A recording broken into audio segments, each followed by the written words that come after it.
देखो कोई भी यहाँ पे बच्चा नहीं है, तो लड़कों को भी लोग ऑफर करते हैं एज अ कॉम्प्रोमाइज़ करेंगे तो काम मिलेगा, नहीं करेंगे तो देख लीजिए आप ताकि 60% of boys are not safe in industry oh!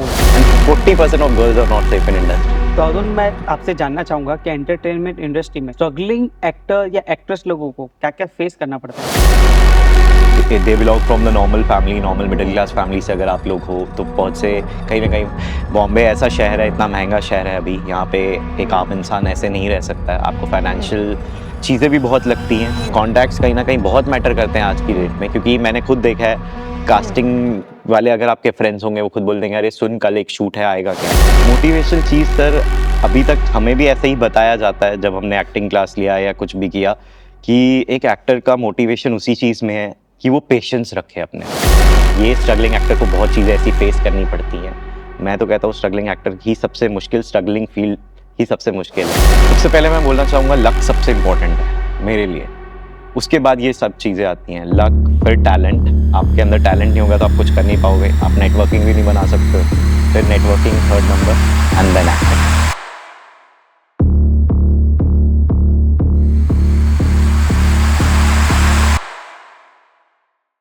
Welcome to the Apple podcast.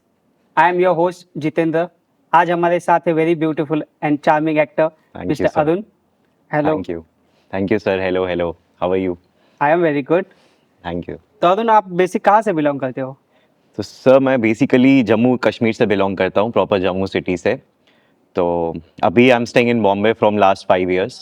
तो ऐसा है।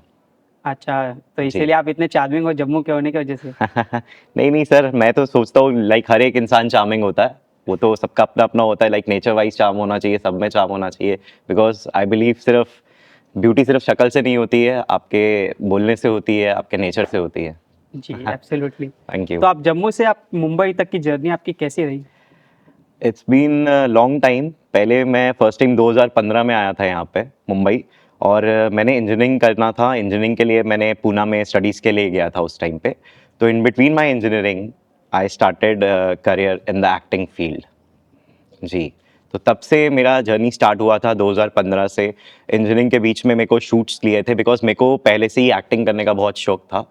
स्टार्टिंग से ही, मतलब when I was in my 9th-10th standard, मतलब वहाँ पे ही हम फैशन शोज़ वगैरह करते थे स्कूल में ही। तो उसके बाद मेरा इंटरेस्ट जागा। तो मुंबई मतलब तब मैं आया नहीं था proper, I was in Poona. तो पूना से मुंबई अप डाउन वगैरह करता रहता था बीच-बीच में अपने काम को लेकर। जी। तो ऐसा स्टार्ट हुआ था जर्नी पूरा। फिर इंजीनियरिंग वहाँ से पढ़ाई किया, पूरा स्टडीज़ पूना से। तो उसी दौरान यहाँ पे आता जाता रहता था मुंबई। तो प्रॉपर मुंबई में आया हूँ 2020 के बाद। तो इंजीनियरिंग से डायरेक्ट एक्टिंग में कैसे क्या आप घुस गए? सर ये बहुत ही अलग स्टोरी है एक्चुअली। मैं इंजीनियरिंग करते करते बीच में, मतलब जैसे मैंने आपको बताया, मेरा एक पैशन था एक्टिंग करना। और मैं मतलब लाइक जब मेरे को शूट्स मिले वहाँ पे, और मैंने जब स्टार्ट किया तो फर्स्ट टाइम मेरा एक शो था एक दीवाना था करके। विक्रम सिंह चौहान उसमें एक्टर हैं, मेन लीड थे। तो ये सोनी पे आया था, एक दीवाना था, उसमें मैंने एज अ कैमियो किया था उनके एक एपिसोड में। तो जब मैं टीवी पे आया था तो लोगों को बहुत अच्छा लगा, मेरे रिलेटिव्स कहना स्टार्ट हो गए अरे आपका बेटा तो अब टीवी पे आना स्टार्ट हो गया है, ऐसे ऐसे। तो बस वहाँ से मेरी ये जर्नी स्टार्ट हुई। तो आई ऑल्सो फील गुड। फिर बस ऐसा स्टार्ट हुआ कि लाइक बीच बीच में मैं वहाँ से भी इंजीनियरिंग पे इतना ध्यान नहीं दे पाया जितना कि मेरा एक्टिंग स्टार्ट हो गया, एक्टिंग लाइन पे स्टार्ट हो गया। जबकि घर वालों ने तो बहुत मतलब ऐसा सोचा था कि अब बेटा इंजीनियर बनेगा, इंजीनियरिंग के लिए भेज रहे थे मुझे, वहाँ पे भेजा मुझे। पहले मैं चंडीगढ़ जाना चाहता था, चंडीगढ़ में मेरा, बट घर वालों ने कहा कि नहीं, महाराष्ट्र में पढ़ाई ज़्यादा अच्छी है, आप पूना जाइए, पूना जाके पढ़िए। तो बस वैसे हुआ। तो वहाँ से माइंड बिल्कुल चेंज हो गया। तो उसके बाद की भी एक स्टोरी है, वो भी मैं आपको बता देता हूँ। फिर इंजीनियरिंग के बाद मैंने जर्नलिज्म एंड मास कम्युनिकेशन किया, मेरा कोर्स उसमें हुआ है एमआईटी। क्योंकि मुझे एक्टिंग में इतना इंटरेस्ट था, because behind the camera as a backup option भी मैं वही करना चाहता था। मैंने कहा उसी चीज़ में ही क्यों ना पढ़ाई की जाए। तो वैसे मैंने डबल ग्रेजुएशन का किया था। तो एक्टिंग के अलावा और किस चीज़ में इंटरेस्ट? एक्टिंग के अलावा सर मोस्टली तो मैं एक्टिंग में ही है। मैं चाहता हूँ जितने मुझे शूट्स मिलें, जितना मैं काम करूँ वो मेरे लिए ज़्यादा अच्छा है, उससे मुझे आराम मिलता है, सुकून मिलता है। बाकी साथ साथ I am working with one company, it started from 2021। Bharti creations करके उस कंपनी का नाम है। ये एक मैन्युफैक्चरिंग कंपनी है, पीवीसी शीट्स की मैन्युफैक्चरिंग करती है। ओके। जैसे आपके ये पूरे आईडी कार्ड्स वगैरह बनते हैं, ये जो पूरे आप पीवीसी कार्ड्स यूज़ करते हैं, ये ऑल इंडिया में बहुत ही बड़ा उनका प्लांट है। It's in Sangli, Maharashtra. तो उस कंपनी के साथ मेरा टाई अप हुआ, मैंने वहाँ पे स्टार्ट किया। I am working as advertising manager in that company. बहुत से लोगों को वो नहीं पता है अभी आज तक, बिकॉज मैंने अपने पेज पे कभी दिखाना नहीं चाहा। वहाँ पे मैं अपने जो एक्टिंग से रिलेटेड शूट्स हैं वही डालता हूँ, लेकिन अभी I have 100K followers over there right now and I am getting 1.5 million reach on that channel. तो वहाँ से लोग मुझे जानना शुरू हुए हैं। तो मेरा सक्सेस को यही है कि मैं सोचता हूँ कि लोग खुद ब खुद मुझे पहचाने, मतलब मैं खुद ना बताऊँ। तो ऐसा है, वो चल रहा है साथ साथ। I M managing both the things, acting and that work also.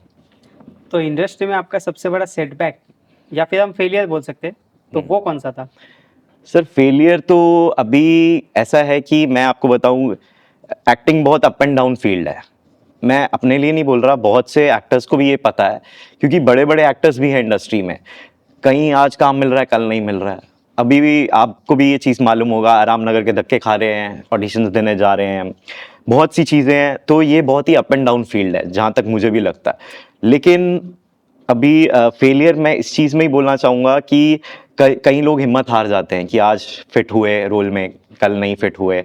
तो उस वजह से मैं कहूँगा कि हिम्मत नहीं हारनी है, या जैसा भी है। मेरे लिए वो फेलियर तब ऐसा फील होता है कभी कभार कि मेरे को ये काम क्यों नहीं मिल रहा है। कभी कभी 2 महीने काम नहीं मिलता है, कभी कभी 3 महीने काम नहीं मिलता है, कभी महीने में बहुत काम मिल जाता है।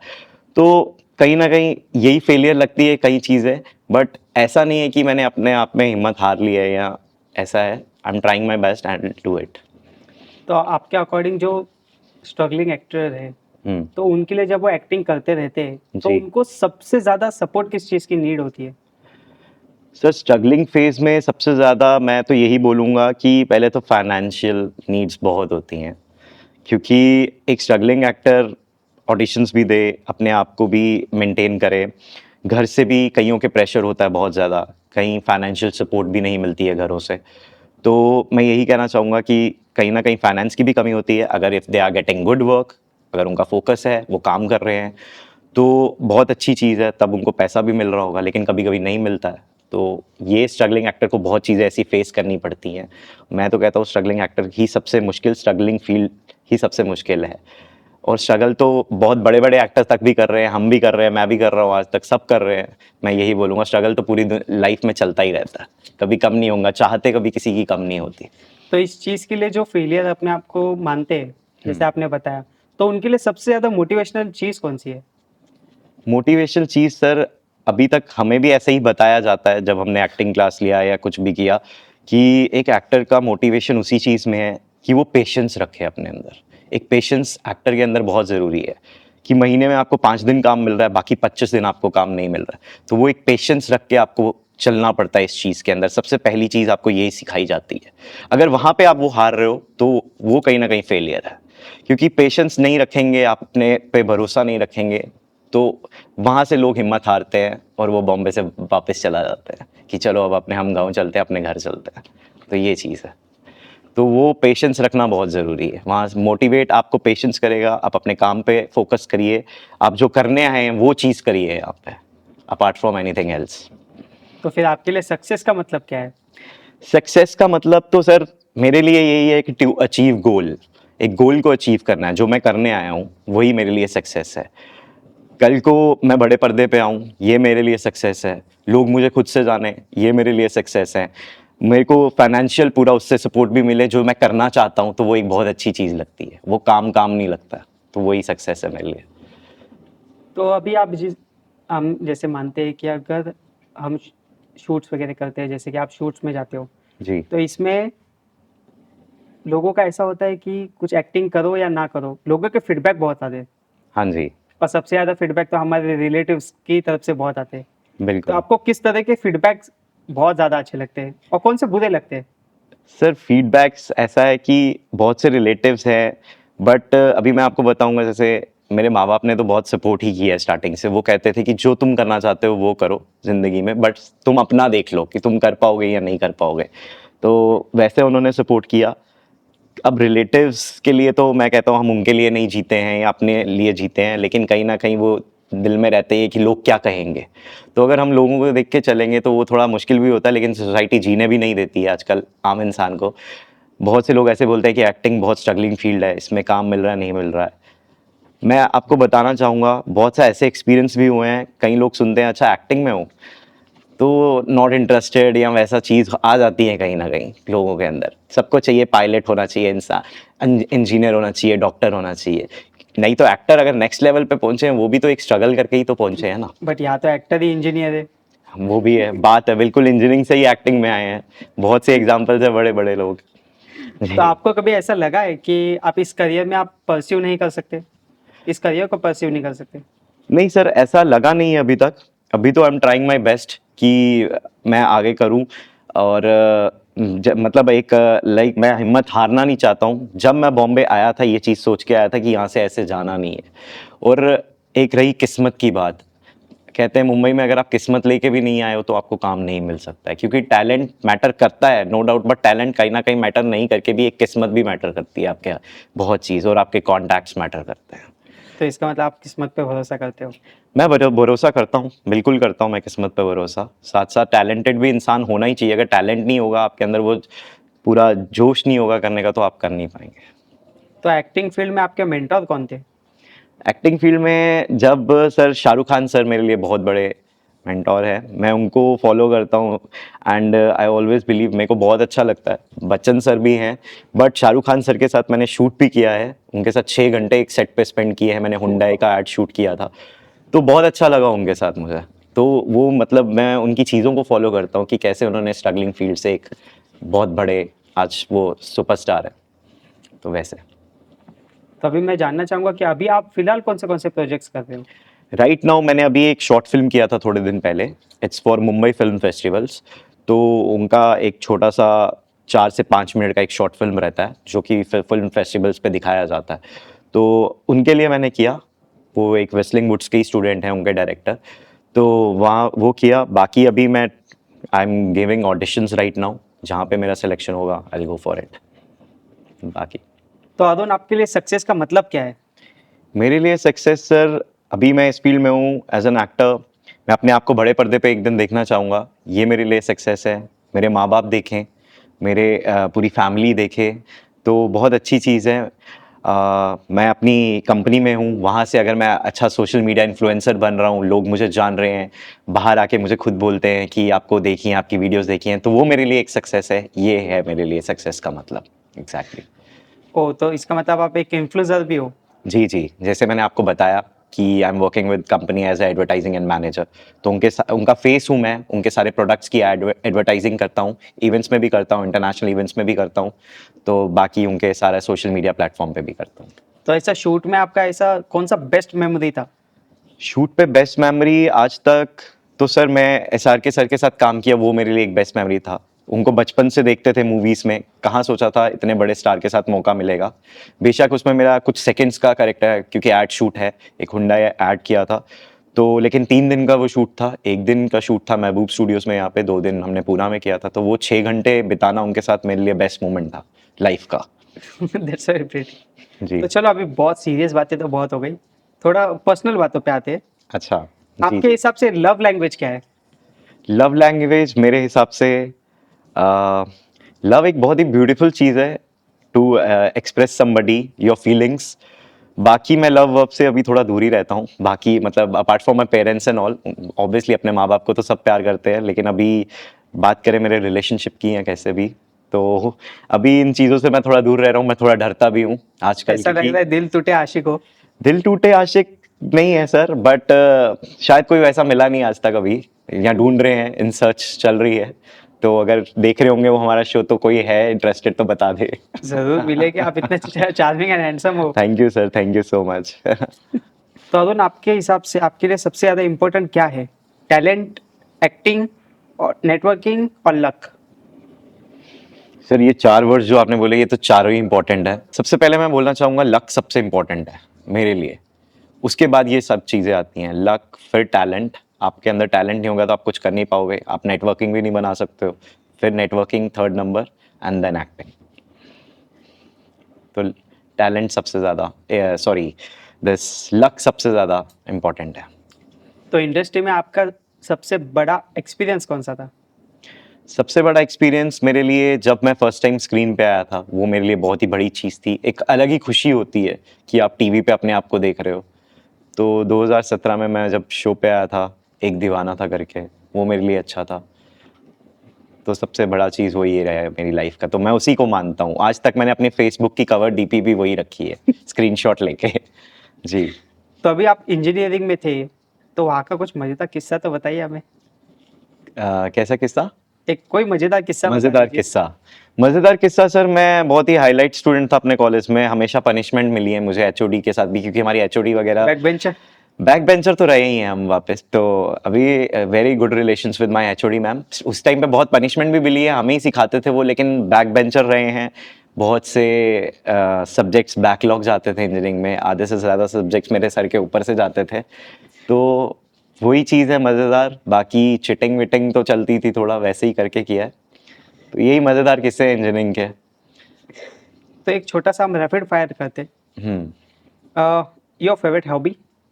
My favorite hobby, I play basketball a lot of times, cricket also. Travel तो डेस्टिनेशन? ट्रैवल डेस्टिनेशन मेरा पेरिस है, favourite food? Europe. Favourite food मेरा राजमा चावल। Favourite sports? Favourite sports basketball. Your favourite person? Favourite person, my dad, your best friend? My flatmate, your favourite cartoon? Shinchan. Your favourite girlfriend? My favourite girlfriend, अभी तक तो कोई नहीं। मैं वही सोच रहा था, आप बताएंगे कोई तो गर्लफ्रेंड का नाम बता दो। चलिए इसे ऐसे ही रखते हैं। सीक्रेट रखते कोई अच्छा अभी नया आएगा तो नेक्स्ट टाइम आपके शो पे आके पक्का नाम बोलेंगे सर। हैं। तो अरुण, मैं आपसे जानना चाहूंगा कि एंटरटेनमेंट इंडस्ट्री में स्ट्रगलिंग एक्टर या एक्ट्रेस लोगों को किस चीज को फेस करना पड़ता है, क्या क्या फेस करना पड़ता है? सर स्ट्रगलिंग एक्टर्स और एक्ट्रेसेस को, मतलब मैं यही कहना चाहूँगा स्टार्टिंग में, अगर उनका मतलब like they belong from the normal family, normal middle class family से अगर आप लोग हो, तो बहुत से कहीं ना कहीं, बॉम्बे ऐसा शहर है, इतना महंगा शहर है अभी, यहाँ पे एक आम इंसान ऐसे नहीं रह सकता है। आपको फाइनेंशियल चीज़ें भी बहुत लगती हैं। और बाकी बात रहे काम के रिगार्डिंग, अगर हम चाहें तो, मतलब बात करें तो काम के रिगार्डिंग आपका टैलेंट तो मैटर करता ही है, बिकॉज टैलेंट, आपका लक भी मैटर करता है। बाकी आप कॉन्टैक्ट्स कैसे बना रहे हैं वो भी डिपेंड करता है लोगों के साथ। आप कॉन्टैक्ट्स कहीं ना कहीं बहुत मैटर करते हैं आज की डेट में, क्योंकि मैंने खुद देखा है, कास्टिंग वाले अगर आपके फ्रेंड्स होंगे वो खुद बोल देंगे, अरे सुन कल एक शूट है, आएगा क्या? ठीक है, चाहे उनको प्रोफाइल गई है, प्रोफाइल तो ऑब्वियसली वो मांगते हैं, लेकिन कहीं ना कहीं वो मतलब बहुत बढ़ जाते हैं चांसेस कि आपको ही ले लेंगे वो, क्योंकि ऐसे किसी अननोन को भेजेंगे नहीं, इतना होता। तो वो आपका एक कॉन्टैक्ट ही मैटर किया वहाँ पे। और फेस से बहुत सी चीज़ें भी फेस करनी पड़ती हैं। बहुत से आजकल बताऊं तो जैसी इंडस्ट्री दिखती है वैसी है नहीं है। पर्दे के आगे बहुत आपको एंटरटेनमेंट दिखता है, लेकिन पर्दे के पीछे उतना ही मुश्किल है एक इसका एक्टर्स के लिए। डार्क, पर्दे के पीछे बहुत डार्क है। डार्क मतलब बोल सकते हैं सर, ऐसा है। बट मैं यही कहूंगा कि इंडस्ट्री में सारे लोग वैसे नहीं हैं, बहुत अच्छे लोग भी हैं और बहुत बुरे लोग भी हैं। आपको काम देंगे, वो काम के जरिए कुछ और मांगेंगे। आप मेरा पॉइंट ये समझ ही रहे होंगे। तो कॉम्प्रोमाइज। कॉम्प्रोमाइज भी है, बहुत से लोग बोलते हैं कॉम्प्रोमाइज करने के तो चलिए लिए। कॉम्प्रोमाइज के बारे में ही बता दीजिए आप। तो मैं यही कहना चाहूंगा कॉम्प्रोमाइज के लिए, अभी कई लोगों का मतलब इतना मतलब मैं यही बोलूंगा कि उनके पास इतना काम का एक्सपीरियंस हो गया है कि वो अभी किसी को भी कास्ट कर सकते हैं, या कैसा है। इफ समवन इज न्यू, तो बहुत से मैं कहता हूँ लड़कों को भी लोग ऑफर करते हैं एज अ कॉम्प्रोमाइज करेंगे तो काम मिलेगा, नहीं करेंगे तो देख लीजिए आप। मैं आपको ज़्यादा आगे बढ़ाऊंगा नहीं इस चीज़ में, या मैं आपको ज़्यादा प्रमोट नहीं करूंगा। कहीं ना कहीं है चीज़ें ऐसी, मैं ये नहीं कहूँगा कि सभी ऐसे हैं इंडस्ट्री में, but some percent of people we can say. और गर्ल्स के लिए बोलते हैं सेफ नहीं है इंडस्ट्री, जी नहीं है, इतना नहीं है, ये नहीं बोला कि पूरे नहीं है। आपको अच्छा काम भी बहुत मिलेगा, अच्छे लोग भी बहुत हैं इंडस्ट्री में, बहुत अच्छे लोग हमने देखे भी हैं, बट बुरे लोग भी थोड़े बहुत देखे हैं। तो लड़कियों के लिए भी अनसेफ सारा नहीं है, बट है भी है। और लड़कों के लिए भी मैं तो यही बोलूंगा कि मेरे को जहां तक मैंने नोटिस किया, मैं शायद लड़का हूं, शायद मुझे ऐसा लगता है कि 60% of boys are not safe in industry oh, and 40% of girls are not safe in industry. That's mean it's very unfair. अब हम शायद लोग मैं कहते लड़का हैं हूं तो कि मेरे को मेजोरिटी ज्यादा लड़कों की लगती है। हम कहते हैं कि लड़कियां अनसेफ है, नहीं बट यहाँ सर, तो आप बता रहे हो कि लड़के ज्यादा अनसेफ है। दोनों ही यहाँ पे अनसेफ है कहीं ना कहीं, मतलब बट मैं आपको बार बार वही पॉइंट बोल रहा हूँ कि सबके लिए नहीं, सब वैसे नहीं है। इंडस्ट्री में बहुत अच्छे लोग भी हैं, आपको काम से काम के मतलब रखेंगे, दैट्स इट। लेकिन कुछ लोग हैं जिन्होंने इसको बना दिया ऐसा, बहुत से ऑफर्स देते हैं क्योंकि उनको पता है एक स्ट्रगल कर रहा है इंसान, कुछ भी कर सकता है, किसी भी हद तक बढ़ सकता है, तो वो अपना फायदा देखेंगे उस चीज में जिसको अपना फायदा मिल रहा होगा। और I am not talking about the entertainment industry only, if I talk about anything, मतलब कहीं किसी भी इंडस्ट्री में जाइए आजकल सब जगह कहीं ना कहीं ये चीज चलती है। बट एंटरटेनमेंट इंडस्ट्री को इतना हाइप करके रखा है कि भाई बॉलीवुड में ही कास्टिंग काउच होते हैं, बॉलीवुड में ही सब कुछ होता है, ऐसा नहीं है। बाहर भी होती हैं, बस वो चीज़ हाइप में नहीं जाती बिकॉज हम लोग पर्दे के आगे हैं तो वो चीज़ें दिखती हैं, कई लोगों को समझ आती हैं, लेकिन पीछे भी कहीं ना कहीं हर एक इंडस्ट्री में है ये चीज़। तो यही बोलूँगा। तो अभी जब से कि आपने बताया कि कॉम्प्रोमाइज, तो कॉम्प्रोमाइज में अगर कोई एक्टर या एक्ट्रेस कॉम्प्रोमाइज करते हैं, हम्म। तो कॉम्प्रोमाइज और टैलेंट, तो टैलेंट से ज़्यादा इम्पोर्टेंस कॉम्प्रोमाइज है? सर ये मैं कहूँगा कि ये उस इंसान पे डिपेंड करता है, खुद पे।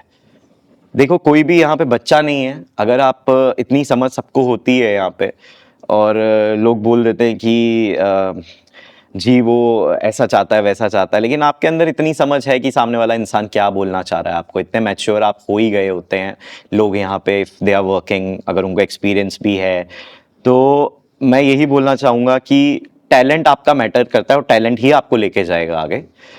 कॉम्प्रोमाइज़ वाली चीज़ें कितनी ही देर चलेंगी, अगर वो कर भी रहे हैं या जैसा भी है, अगर वो कॉम्प्रोमाइज़ लेके काम कर रहे हैं, वो एक बार ही देगा, दूसरी बारी किसी और को ढूंढ लेगा, उसके पास they have lot of options, right.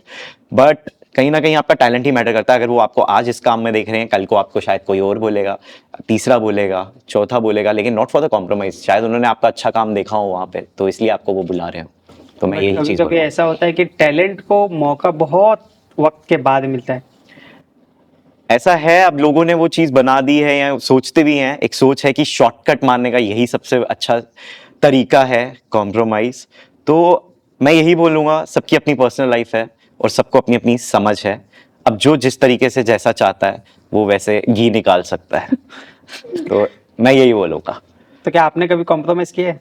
नहीं सर, मैं सच्ची बोल रहा हूँ, ये नहीं है कि मैं आज आपके शो में आया हूँ, बट आज तक मैंने ऐसा भी कुछ किया नहीं है। शायद मुझे भगवान की तरफ से ऐसी ज़रूरत अभी तक पड़ी नहीं है, तो मुझे लगता नहीं कि ऐसा मैं करूँगा या कुछ भी ऐसा है, because I am very against to this thing. मुझे चिढ़ मचती है इन चीज़ों से, ऐसा है।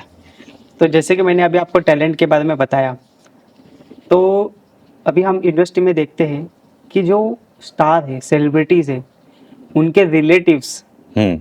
मैं पर्टिकुलर नाम नहीं लूंगा, ओके। उनके रिलेटिव्स को मौका बहुत मिलते हैं, चाहे उनको एक्टिंग आती हो या ना आती हो, उनको मौके बहुत मिलते हैं। तो जो टैलेंट वाले बंदे होते हैं वो तो पीछे रह जाते हैं। बिल्कुल सर, सही बोला आपने। मैं इस चीज़ पे ये बोलना चाहूँगा, मतलब लाइक जैसे आप बोल रहे हो रिलेटिव्स को काम मिलता है या उनके जो नोन है उनको काम मिलता है, ऑब्वियसली पहले वो प्रायोरिटी देंगे ही, बिकॉज उनके फादर भी अगर स्टार हैं तो वो है ना। अब क्या मतलब, अब लोग कहते हैं कि उनको ही मिल रहा है, मैं ये नहीं मतलब आपकी पॉइंट बहुत अच्छा है कि टैलेंटेड कई लोग ऐसे रह जाते हैं, बहुत से ऐसे ऐसे टैलेंटेड लोग हैं जिनको मौका नहीं मिल रहा है, सिर्फ उनको प्लेटफॉर्म चाहिए काम करने के लिए एक अच्छा। लेकिन वो लोगों की भी कोई गलती नहीं है जहां तक मैं मानता हूं, क्योंकि वो पहली प्रायोरिटी अपनी फैमिली को ही देंगे। अगर एक डॉक्टर है तो डॉक्टर का बेटा भी डॉक्टर बनेगा, वो पहला प्रायोरिटी ऐसा ही देगा। तो मेरे पॉइंट ऑफ व्यू से वैसा है। बाकी रही, अगर उनका टैलेंट इतना नहीं उभर के आ रहा है, अगर वो लोग पहले अपने मौका दे रहे हैं अपनी फैमिली को या कैसे, वो इतना तो लोग भी समझ ही जाते हैं फिर वो चीज़ को। तो आपका ये कहने का मतलब जो है नेपोटिज्म, कहीं ना कहीं है वो, लेकिन मेरे पॉइंट ऑफ व्यू से यही है कि वो प्रायोरिटी पहले अपनी फैमिली को देंगे काम करने, बाकी apart from other people. But कभी कभी ऐसा हो जाता है कि जो टैलेंटेड पर्सन अभी एक्चुअल में वर्क कर रहे हैं, तो उनके वजह से उनको टैलेंट को पीछे कर दिया जाता है। जी ये ज़रूर है, बिल्कुल सही बात बोल रहे हो आप। होता है ऐसा, बहुत से टैलेंटेड लोग हैं, उनको पीछे मतलब लाइक, मतलब मैं आपको बताऊंगा, मैं लास्ट ईयर रोडीज के लिए गया था एंड मैं 5 बजे सुबह पूना में ऑडिशंस देने गया था, 5 बजे लाइन में लग गया था और रोडीज के ऑडिशन कुछ तो 11 बजे स्टार्ट हो रहे थे। और वहाँ पे लोग सर मानेंगे इतनी दूर दूर से आके भी ना, क्योंकि इंडिया में उसके 4 या 5 जगह पे ऑडिशंस होते हैं, तो लोग दूर दूर से आके भी रात को ही वहाँ पे सो रहे हैं। They are not booking the hotels and all, ये वो नहीं, वहाँ पे लाइन में जितना आप आगे लाइन में रहेंगे उतनी जल्दी आप घुसेंगे उतना अंदर। जल्दी आपका नंबर तो आएगा। मैंने वो चीज़ फर्स्ट टाइम अपनी लाइफ में वैसा देखा है, स्ट्रगल। तो लोग इतना मतलब उनमें भी कितना टैलेंट है उभर के, कई लोगों को नहीं मिल रहा है चांस आगे घुसने का या जैसा है, and Rhodes is a very big platform. तो मैं भी गया था उस दिन, मैंने भी ऑडिशन दिया वहाँ पे, बट अनफॉर्चुनेटली अभी तक मैं नहीं शायद उसके लिए बनाऊँ, या नेक्स्ट ईयर बनूंगा। आई एम ट्राइंग माई बेस्ट जैसा भी है। तो कहीं ना कहीं आपका टैलेंट कई लोग दिखाना चाह रहे हैं या नहीं दिख रहा है कहीं। I think you are getting my point कि लाइक बहुत से लोग हैं, आप सही बोल रहे हो, कि जिनका अंदर टैलेंट है लेकिन वो प्लेटफॉर्म नहीं है उनके पास, और जिनके पास प्लेटफॉर्म है वो आई थिंक कर भी रहे हैं, लेकिन लोग उनको लेते हैं कि वो उनके रिलेटिव्स हैं या कैसा है। तो मैं यही बोलना चाहूँगा। तो अरुण, हमें पता चला है कि आप एक्टिंग के अलावा कंपनीज में भी काम करते हो। जी sir, after my graduation, after done my journalism and mass communication from Poona, तो मैं एक कंपनी के साथ टाई अप हुआ हूँ, भारती क्रिएशंस नाम है उसका। पीवीसी मैन्युफैक्चरिंग कंपनी है, पीवीसी शीट्स, जो ये स्कूल आईडी कार्ड्स, ये सारे कार्ड्स बनते हैं आपके, सिम कार्ड्स, ये सारे उनकी मैन्युफैक्चरिंग है। उनका प्लांट है यहाँ पे कोल्हापुर, सांगली, महाराष्ट्र में। और मैं उसमें एडवर्टाइजिंग मैनेजर हूँ, तो मैं फेस हूँ उनके सारे एड्स मैं बनाता हूँ, सारी वीडियोस मैं बनाता हूँ, उनकी पूरी सोशल मीडिया मार्केटिंग मैं करता हूँ। सो अपार्ट फ्रॉम एक्टिंग मेरा वो है, अभी we have a page called Bharti DTF। उस पे अभी I have like 100K followers right now, and I am getting 1.5 million reach over there. Oh, that's very pretty. तो ये बहुत से लोगों को नहीं पता है, क्योंकि मैं अपने पेज पे नहीं डालता हूँ, बट अनफॉर्चुनेटली अब डालूंगा। लेकिन मैं चाहता हूँ कि लोगों को खुद से पता चले, और जो कि वो चीज़ खुद से पता चल रही है लोगों को। बहुत से जिनके साथ मैंने काम किया है एज एन एक्टिंग, वो लोग मुझे आके फ़ोन करते हैं, अरे आपका ऐड देखा उस पर, आपका ये देखा। बहुत से लोग बाहर मिलते हैं, आप वो वीडियोज़ में आते हैं, तो वहाँ से इट्स गुड। मैं एक सोशल मीडिया इन्फ्लुएंसर भी बन गया हूँ साथ में, और साथ साथ एक्टिंग भी अपनी कंटिन्यू कर रहा हूँ। बट कभी कभी ऐसा होता है कि लोगों को दिखाना भी बहुत ज़रूरी होता है। बिल्कुल बिल्कुल बिल्कुल, दिखाना भी बहुत ज़रूरी है सर। वो भी मेरा एक प्लान है, अपने हिसाब से मैं कर रहा हूँ कि जब मुझे अपने चैनल पे भी वो शेयर करना है, तो I will definitely do that. तो अभी आपके फ्यूचर प्लान्स क्या है। फ्यूचर प्लान्स मेरे यही है कि I am trying my best. और स्ट्रगल तो हर एक इंसान के लिए तब तक रहता है जब तक, मैंने कहा, इंसान की कभी चाहते कम नहीं होती हैं। तो स्ट्रगल चल ही रहा है और चलता ही रहेगा जब तक बड़े से बड़ा एक अचीव गोल नहीं कर लेता मैं। और फ्यूचर प्लान्स यही है कि काम जल्दी से जल्दी और मिले। I am giving my auditions, I am trying my best to get my work, and company के लिए भी मैं बहुत अच्छा करूँ। बस मैं ये दोनों चीज़ें लेके चलना चाहता हूँ। बस ये मेरे फ्यूचर प्लान्स हैं। तो अरुण, हमारे आने वाले जो न्यू जनरेशन है, जो एंटरटेनमेंट इंडस्ट्री में आना चाहते हैं, तो आप उनके लिए क्या एडवाइस देना चाहोगे।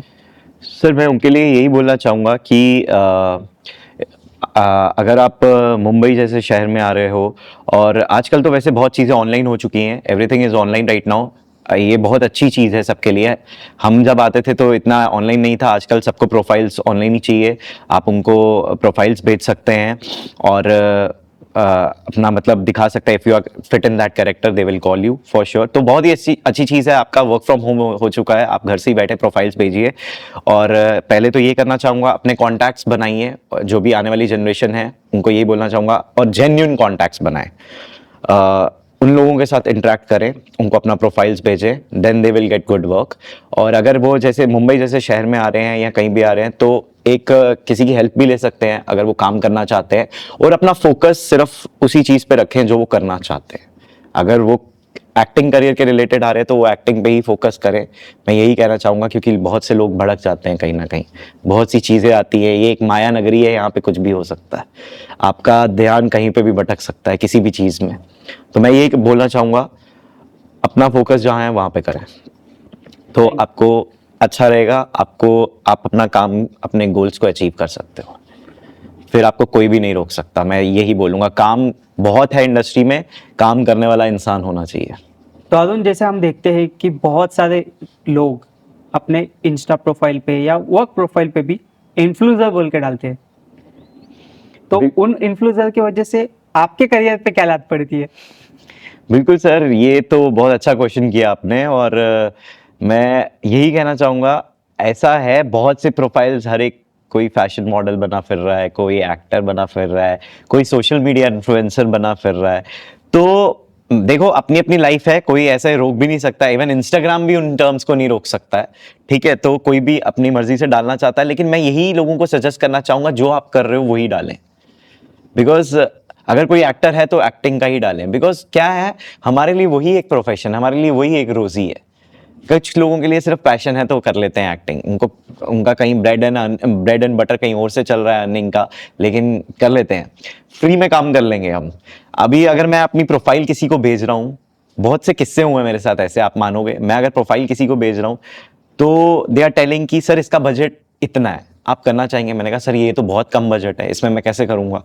ठीक है सर, फिर आप देख लीजिए, हमें तो एक और मिल रहा है, वो तो फ्री में भी करने को रेडी है।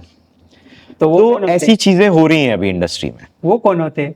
तो वो ही जो आपने अभी ये क्वेश्चन किया कि हर एक बंदा सोशल मीडिया इन्फ्लुएंसर या एक्टर, क्योंकि वो लोग करना चाहते हैं, अब वो लोग एक्टिंग उनसे निकलवा लेंगे या जैसे भी कर लेंगे, वो मैनेज करके उनसे काम करवा लेते हैं, और वो लोग फ्री में भी रेडी हो जाते हैं काम करने के लिए।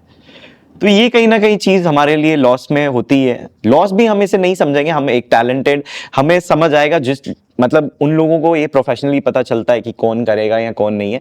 लेकिन कहीं ना कहीं ये हमारे लिए है, मतलब नेगेटिव पॉइंट है कि आप उन्हीं को कास्ट करिए जो लोग हैं इस प्रोफेशन में, जो मतलब कास्ट कर रहे हैं या ले रहे हैं, जो ऑलरेडी ये करते हैं, उनको देखिए। तो मैं यही सजेस्ट करना चाहूंगा। तो आप वही शो करें पब्लिक को जो आप हैं, just be the way you are, जैसा आप हैं वैसा ही रहे, कुछ अलग से मत करिए, कुछ अलग से मत डालिए। अगर आप इन्फ्लुएंसिंग करना चाहते हैं, अगर आप फूड ब्लॉगर हैं तो फूड का ही डालें, अगर आप फैशन मॉडल हैं तो फैशन मॉडलिंग का ही डालें वो चीज़। बट आप कर कुछ और रहे होते हैं, लेकिन यहाँ पे आपने शो कर दिया प्रोफाइल पे कि हम फैशन मॉडल हैं या फूड ब्लॉगर हैं, एक्टर तो है, एक्टर हैं, तो मैं सिंगर हैं, मैं यही चाहता हूँ कि जो आप हो वो कर डालें, और आपका वो प्रोफेशन हो तो मेरे को ज़्यादा अच्छा लगेगा वो चीज़ का। क्योंकि हम लोगों पर कहीं ना कहीं वो चीज़ का लॉस हो रहा है। बहुत से लोग हैं जो फ्री में आज काम निकलवा लेते हैं, उनको तो बेनिफिट हो रहा है ना, दे आर गेटिंग बेनिफिट, उन लोगों का पैसा बच रहा है, एक्टर को पैसा देने से बच रहे हैं वो लोग, बहुत सी चीज़ों को और बच रहे हैं, या कम बजट में ही काम उनका निकल रहा है। तो ऑब्वियसली वो लोग उन्हीं को प्रेफर करेंगे ज़्यादा हम लोगों से ज़्यादा। तो मैं यही सजेस्ट करना चाहूँगा। तो अभी इसी में हम देखते हैं कि कोई इन्फ्लुएंसर है जिसका इंस्टा पे अगर हम उनका प्रोफाइल चेक करेंगे तो उस पे रहता है 1 मिलियन फॉलोवर, 2 मिलियन फॉलोअर्स। लेकिन अगर उन्हीं को अगर बड़े स्क्रीन पे लेते हैं, तो उनके फॉलोअर्स कहाँ भाग जाते हैं? बिल्कुल सर, ये बहुत, एक और आपने एक अच्छा क्वेश्चन किया। इसी के लिए मेरे पास एक एग्जांपल है, मैं उनका नाम भी लेना चाहूंगा। खुर्शेद लॉयर करके मेरे एक अच्छे फ्रेंड हैं, मुन्ना भाई एमबीबीएस में संजय दत्त के साथ जो उसमें स्वामी का कैरेक्टर कर चुके हैं। He done lot of comedy roles. आप देखोगे उनके एड्स, देखोगे उन्हें कितना एक्सपीरियंस है उनके पास। अभी रिसेंटली एक मूवी आई थी, उसमें उन्होंने लॉयर का कैरेक्टर भी किया था। वो ऐसे ऐसे कैरेक्टर्स करते रहते हैं बहुत मूवीज में, and he is a very big star, but he is very down to earth person. मेरे इतने अच्छे दोस्त हैं, ओनली दे, तब उनके 200 फॉलोअर्स थे इंस्टाग्राम पे, अभी भी कुछ मुझे लगता है 1000-1500 फॉलोअर्स ही हैं। तो मैंने सर से एक दिन क्वेश्चन किया, सर आपको ऐसा नहीं लगता आपके फॉलोअर्स कम हैं? अब वो कहते हैं मेरी बात सुनो, मुझे ना इन चीज़ों पे कोई मतलब वो नहीं है, मतलब इंटरेस्ट नहीं है। लोग मुझे ऐसे जानते हैं, अगर मैं बाहर चलूंगा लोग पहचानते हैं। और सीरियसली ऐसा है, मैं उनके साथ एक दिन मरीन ड्राइव पे घूम रहा था और लोग आके उनसे सेल्फी खिंचा रहे थे। तो वो चीज़ उनकी मेरे को एक मोटिवेट की, एक अच्छी लगी कि लोग उनको ऐसे पहचान रहे हैं एज कम्पेयर टू, शायद वो इतना अपना दिखाते नहीं है इंस्टाग्राम पे, अपना कंटेंट नहीं बताते हैं, या वो रील्स तो बिल्कुल बनाते नहीं है। जो आजकल रील्स चल रही हैं ये है, मैं ये नहीं कहूँगा वो बुरी चीज़ है, अच्छा है, सबको अपना अपना काम मतलब दिखा सकते हैं जो करना चाहें, जो इंटरेस्ट है। लेकिन वो कहते हैं मुझे इन पे इंटरेस्ट नहीं है, मेरे को काम से मतलब है। आई एम अर्निंग वेल, मैं अपना कमा रहा हूँ, मैं एड्स कर रहा हूँ, मैं मूवीज़ करता हूँ, सब मुझे वहाँ से जानते हैं, और मैं इंडस्ट्री का बंदा हूँ, सब मुझे वहाँ से जानते हैं, मुझे फॉलोअर्स से कोई मतलब नहीं पड़ता। तो I really like that thing. तो मैं यही बोलूंगा कि अगर आपके 200 के फॉलोअर्स हैं और आपका मतलब काम इतना नहीं है, या आपने किस वे से वो गेन किए हैं, आजकल क्या क्या चल रहा है आप भी जानते ही होंगे, लोग फॉलोअर्स के लिए कुछ भी करते हैं। मतलब इंस्टाग्राम पे ही हम बात करें तो वो कहीं ना कहीं उनका तरीका है काम करने का, वो उस वे से दिखाना चाहते हैं, कई लोग ऐसे चल रहे हैं। तो मैं यही बोलूंगा कि इस फॉलोअर्स पे बिल्कुल मत जाइए, आप उनके काम पे जाइए। अगर उन्होंने काम किया है तो उनको चुनिए, चाहे आपके 200 फॉलोअर्स हो या फिर 200K फॉलोअर्स हो। आप काम देखिए किसका अच्छा है, उन्हीं को चुनिए। कल को अगर आप सेट पे बैठे हैं, कोई भी प्रोड्यूसर ये नहीं चाहेगा कि रील वाले स्टार को हम उठा के ले आए हैं। मैं ये नहीं बोल रहा रील्स वालों के लिए, मतलब किसी के लिए भी, अगर उनको एक्टिंग नहीं आती है, वो सेट पे इतना खर्चा करके किसी को बिठाएंगे नहीं, वहां पे अपना टाइम वेस्ट नहीं करेंगे। तो दैट मीन आप वहां पे स्टार नहीं है। आपके 200 फॉलोअर्स तो कहीं काम नहीं आए ना, 200K फॉलोअर्स कहीं काम नहीं आए, शायद वो 200 फॉलोअर्स जिसके हैं वो काम आया। तो मैं यही बोलूंगा। बट उसमें ऐसा होता है कि जो प्रोड्यूसर भी होते हैं वो इसलिए शायद उनको लेते हैं क्योंकि उनके फॉलोअर्स ज्यादा होते हैं। जी, आजकल बहुत जगह पे ऐसा है सर। मैंने मतलब कई ऑडिशंस भी दिए हैं, वो आपका इंस्टाग्राम प्रोफाइल भी मांगेंगे, how much followers you have. Right. तो कहीं ना कहीं लोगों को आजकल ये भी लग गया है, आजकल इतना, जब ये टिकटॉक चला था, वहां से टिकटॉक से कितने लोग फेमस हुए थे, कितने स्टार्स बन गए हैं आजकल। अच्छी बात है, मैं कहता हूँ सबको काम मिले, लेकिन बहुत से एक्टर्स हैं जो ये चीज को नहीं मानते हैं। बहुत से पुराने हमारे डायरेक्टर्स हैं, वो कहते हैं एक डायलॉग डिलीवरी एक डिफरेंट चीज होती है, अगर आप लिपसिंग कर रहे हो वो डिफरेंट चीज होती है।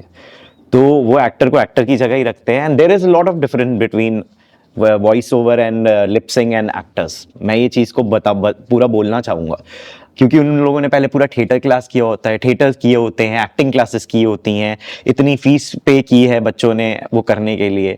लेकिन आजकल लोग मसाला ढूंढते हैं, शॉर्टकट्स ढूंढते हैं। अभी पीछे एक कहीं से एक पर्सनालिटी भी उभर के आई है कि ले लेते हैं, मतलब किसी को भी ले सकते हैं। बहुत से ऐसे इंस्टाग्राम के भी हैं, मतलब कंटेंट क्रिएटर्स जो कुछ भी डाल रहे हैं, कुछ भी डाल रहे हैं, लेकिन लोग उनको देख भी रहे हैं। बाद में नीचे ही वो उनके नेगेटिव कमेंट्स ही आ रहे हैं, नेगेटिविटी है, बट लेकिन लोगों लोग को वही भी पसंद करना- आते हैं। पसंद भी आ रहा है। लेकिन सामने आके बोलेंगे अरे वो क्या है या कैसा है। और आजकल उन लोगों को लिया भी जा रहा है बहुत लेकिन जगह पे लाइक भी कास्ट उन्हीं करने के के लिए, रील्स को करते हैं। लाइक्स भी कर रहे हैं और ले भी लेंगे। कहीं ना कहीं फेमस हो गया तो कहीं ना कहीं किसी शो पे भी चले जाएंगे वो लोग। तो वहां पे कहीं ना कहीं टैलेंटेड इंसान जो अच्छा चीज कर रहा है वो भी नहीं जा पा रहा है। तो मैं यही कहूंगा, आजकल तो बहुत चीजें हैं कि थोड़ा हटके करोगे तो काम मिलेगा। अगर आप नेगेटिव एक प्रॉपर एक पटरी पे ही चलते रहे, अच्छा करते रहे, वहां से भी शायद नहीं मिलेगा। फिर वो आपकी किस्मत है, लेके जाती है कि नहीं जाती, मेरा ऐसा कहने का मतलब है। तो आपने भी कुछ सोचा होगा कि मुझे भी ऐसा कुछ ट्रैक यूज करना चाहिए।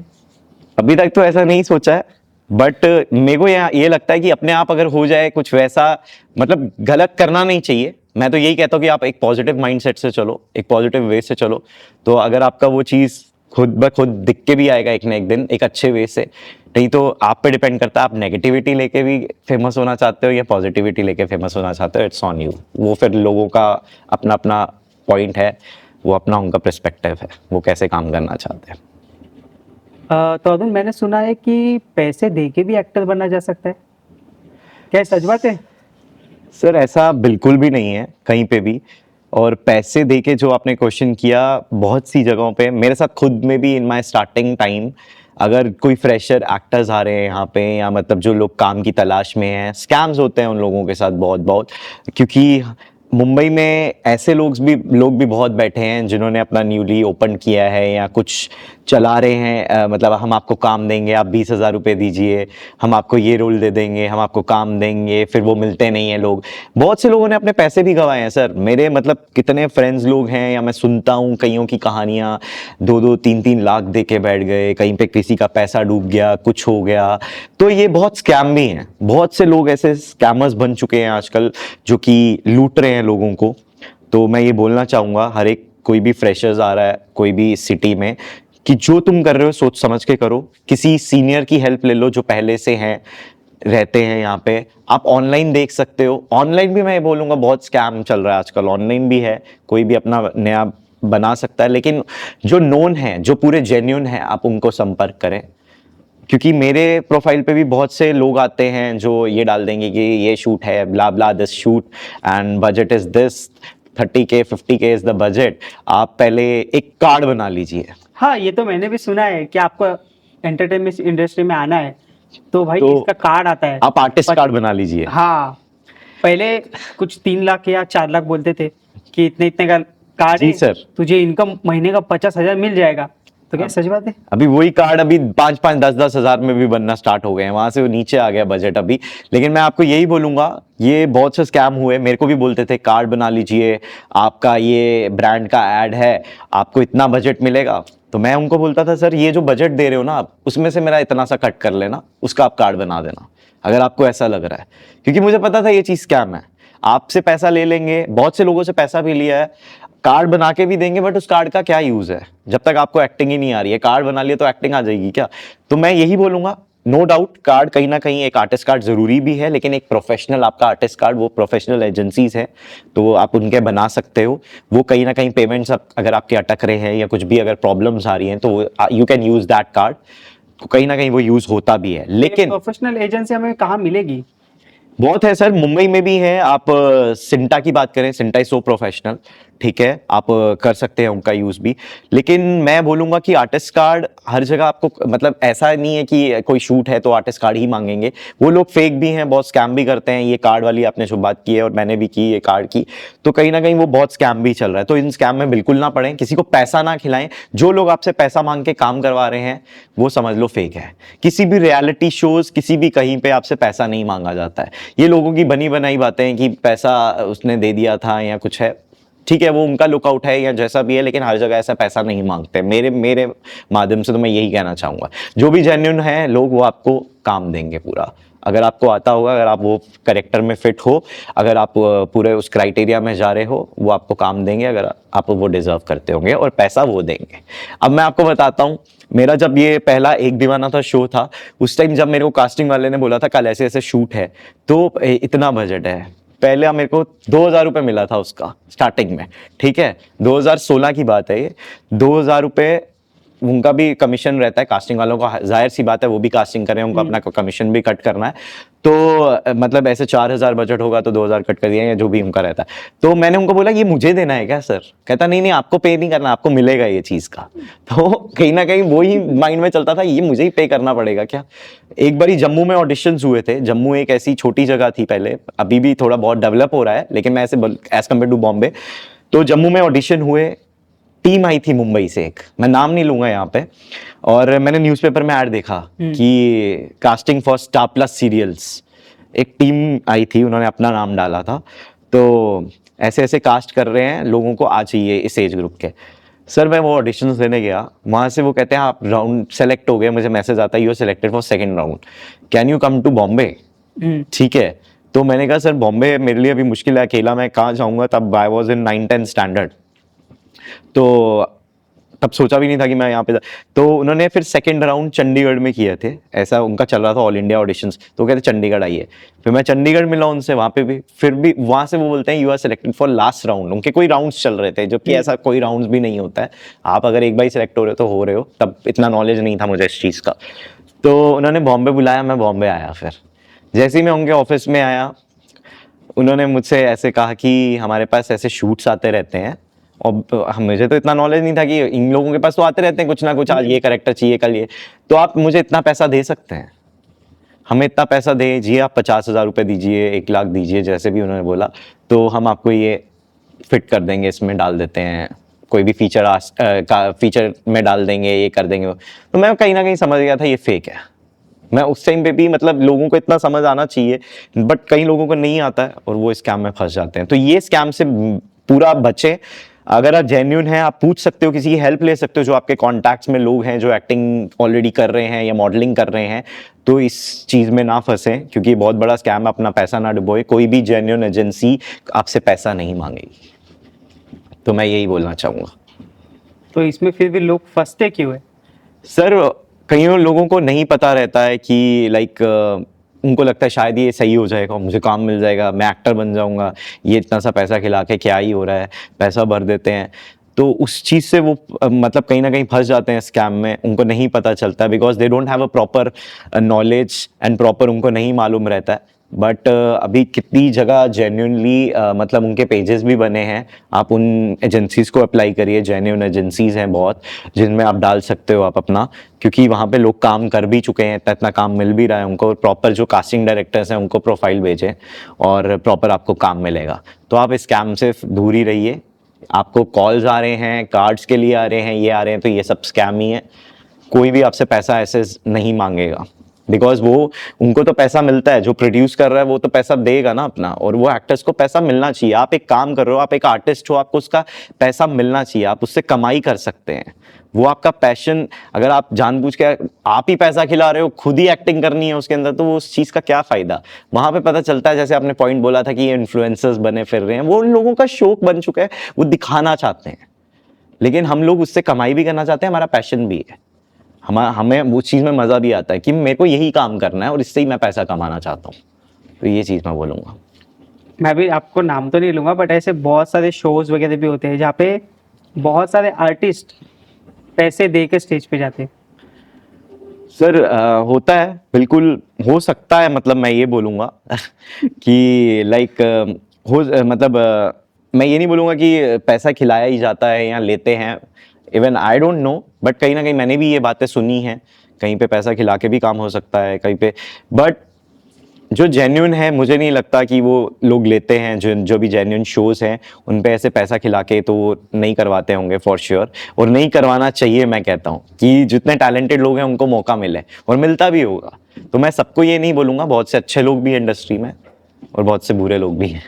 बट कभी कभी ऐसा भी हो जाता है कि टैलेंटेड बंदा भी थोड़ा थक जाता है कि यार मैं कब तक धक्के खाऊंगा। वो थकता कब है, जब वो समझ जाता है कि यार यहाँ तो मेरी फंस नहीं रही है, मैं यहाँ पे कर पाऊंगा कि नहीं कर पाऊंगा। जैसे नेपोटिज्म की बात की थी कि या तो फिर कॉन्टैक्ट्स की बात की थी कि यार उसका कॉन्टैक्ट था, उसको दे दिया, उससे बनती थी, उसको काम मिल गया, लेकिन मुझे काम नहीं मिल रहा है। क्यों नहीं मिल रहा है? आपके अंदर टैलेंट भी है, सब कुछ है, लेकिन कॉन्टैक्ट नहीं। मैंने इसलिए वो पॉइंट बोला था कि आपके कॉन्टैक्ट्स भी आज की डेट पे बहुत मैटर करते हैं। Compromise compromise is a different thing, contacts is a different thing. शायद कॉन्टैक्ट, अब मैं अगर किसी कास्टिंग वाला मुझे काम दे रहा है तो शायद वो मुझसे कुछ अलग चीज़ नहीं चाहता, उसको काम से मतलब है, लेकिन कई लोगों को कॉम्प्रोमाइज़ करने में मतलब है। बट अगर पैसे भी दे के अगर करे तो वो भी एक कॉम्प्रोमाइज ही हो गया। सेम वैसे ही मैं तो यही समझूंगा, वो तो एक चीज़ का कॉम्प्रोमाइज़, आपने पैसा ही दिया है वहाँ पे, not in a that way compromise, but it's like same way, आप पैसा खिला के काम मांग रहे हैं। तो मैं चाहूँगा वो ना करें, वो चीज़ में फंसे भी ना। बाकी आपकी अपनी इच्छा, अगर आपका ज़्यादा ही मतलब अचीव करने का मन कर रहा है या आपको ज़्यादा ही पैशनेट है तो ठीक है भाई, फिर आप करें वैसा। तो उनसे हम लोगों को लॉस होता है, जो लोग ऑलरेडी कर रहे हैं, जिनका रोजी रोटी है ये काम करना इस चीज़ में, तो उन लोगों के लिए लॉस है। Thank you for your beautiful advice. Thank you sir, thank you so much. Thank you very much Varun for coming our apples podcast. आपके आने वाले फ्यूचर प्लान्स के लिए, आपके आने वाले फ्यूचर प्रोजेक्ट्स के लिए हमारी टीम की तरफ से मैं आपको very very best of luck देता हूँ। Thank you so much, sir, for inviting me to your show, Wrapped Pulse. And it's very beautiful team and very supportive team over here. I really liked and I'm thankful to everybody. और मैं आपको भी बहुत thanks बोलना चाहूँगा। Thank you so much.